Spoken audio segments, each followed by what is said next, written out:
All right, I'm back, and we're doing rapid fire with Andrew. So this is where hopefully we expose him, and he can laugh at himself a little bit. So let's have some fun. All right, Andrew, what's your guilty pleasure? Oh, man. Here we go. These are tough. Guilty pleasure. Well, okay. It's not going to be that bad. I have a sweet tooth. I guess I would say that. Keep it PG-13, okay? We'll keep it at that. I have a sweet tooth. I will devour sugar, like meaning cookies or ice cream all day long. I don't care. I mean, yeah. You're skinnier as hell. What's wrong? Well, I have a wife who really cares.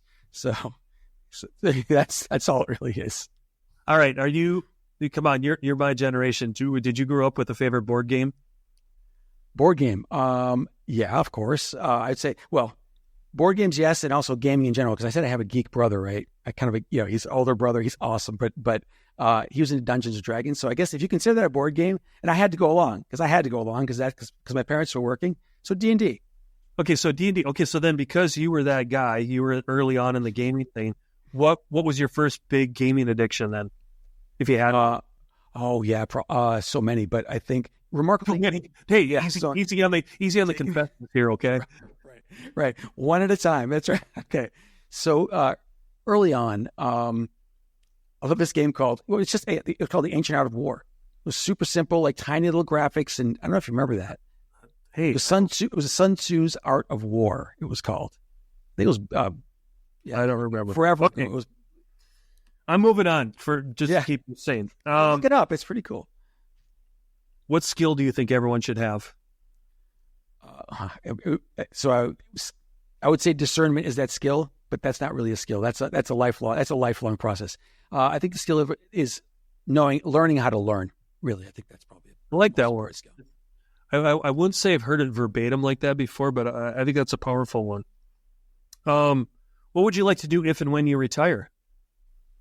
God, I thought I retired several times. So what I'll probably really do is start something else. Hey, getting fired and retiring are two different. Well, that's great. When you fire yourself, it doesn't count. Right, exactly. Yeah, that's right. So yeah, I'd say what I would do if once I retire. I mean, I think I love traveling, and I would just do a lot more of that. Good. What's the best advice you've ever been given? If you want a friend, get a dog. When it comes to business, that is. That's one of the more profound ones that I've heard. Hey, are you a foodie?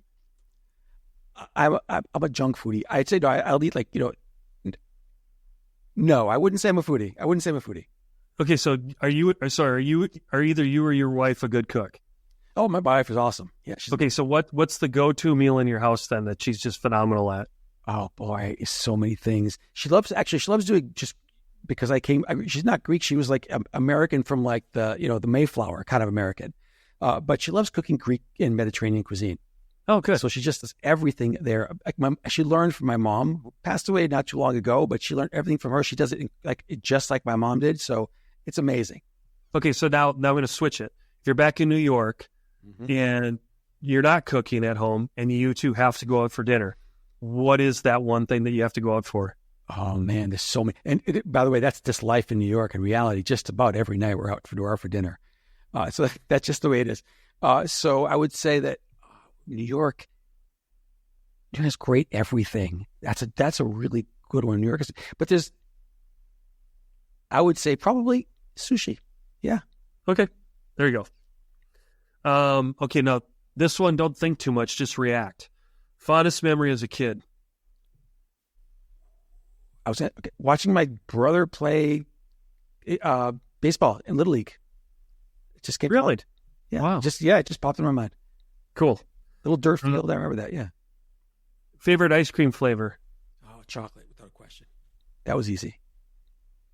What occupation would you have liked to have tried, or do you think you were destined for outside of everything you've done? Oh, I was supposed to be a rock star, actually. So I love it. You didn't even hesitate. It wasn't like I liked or I wanted. It was I was supposed to be. Yeah, this is like I still think that who knows, someday, maybe when I retire. Oh, but oh boy. Let's see. Are your parents still alive? My dad is. My mom passed away almost 3 years ago at this point.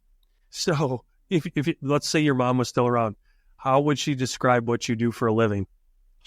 God, that's a great question. How would she describe it? Oh man, she would say, with a heavy Greek accent, of course. So, of course, you had to get that in there, right? Of course, she would say, "Oh God, that's a really great question because it's so hard to." And it can sound so complimentary. The reason I'm asking is look at the age and look at where even us, we're no spring chickens, but you're so far on the tech side and the advanced emerging technologies.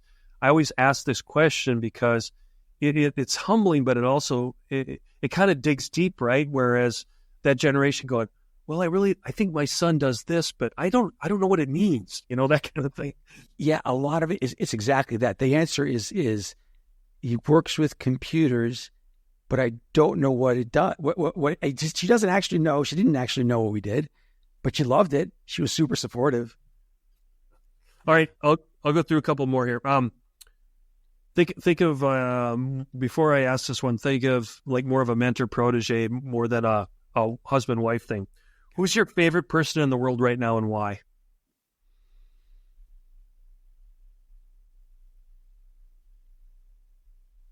Doesn't have to be someone I know, right? No. Favorite person in the world right now. God, this is such a... It's loaded, but what we're always looking for in this question is to, again, where the audience hears and says like, oh, that's an inspiring person too. I want to dig deeper, that kind of thing. Mm-hmm. Well, look, I think that everyone's going to say this because for so many different reasons. I actually I hated the guy for a long time. I thought he was just like I didn't think he had much great things to say, but Elon Musk is pretty amazing. Yeah, guys, he's such an incredibly curious mind. I think if you have to look to someone and say, whether you agree with him or not, it doesn't matter. He's doing absolutely astounding things. He's advancing civilization. He's willing to go where other people aren't at his own expense too. Absolutely. Can you imagine if he worried what people said about him? Oh dear God. Yeah. I think the funny thing is, though, I think he actually does care. You're right. He's not such a narcissist that he doesn't care. I'll agree with you on that one. Okay. What movie could you watch over and over again? Oh God, there's so many. But okay, so movie I can watch over and over again. This is I shouldn't even admit this. All right, I'll say it anyways. Movie Love Actually. Every year, have to watch it. Right? I don't know why. Love Actually. I don't know if you've Love Actually. Yeah, have you seen it? You know what the hell that is? Oh, you have to. Well, you have to see it. Now it's a new one. I thought I knew every movie out there, being the age that we are, but it's like, okay, now I've got a new one to my list. Love Actually. It's really cool. It's a rom-com, but it's actually it's great. It's actually a really great film. Okay, last one, my friend. What are you reading or listening to right now? Do you think the audience would enjoy? Podcasts like this. Which is true, of course. Podcasts. I mean, honestly, I think thanks for the plug, brother. Well, no, it's true. Actually, I mean, look, it's really engaging. I mean, the way you're talking to people, kind of the way you're digging in, I think that's fantastic. Honestly, so in general, it's a funny thing because having the time to actually read. I used to read. My wife's a massively avid reader. We have a lot of friends that are readers, and they always talk books. And I'm just sitting there, basically. A lot of it is I love the literary culture in some ways. But I feel like I never get a chance to actually read. So the one thing that would inspire readers, scientific journals. Actually, dig into that stuff, and you'll open your mind. It's poetry in many ways. That's deep. I mean, when you talk about poetry in the scientific realm, but you can take it in on a surface level, and you'll still get something out of it. All right. Well, that's it. That's a wrap for Rapid Fire.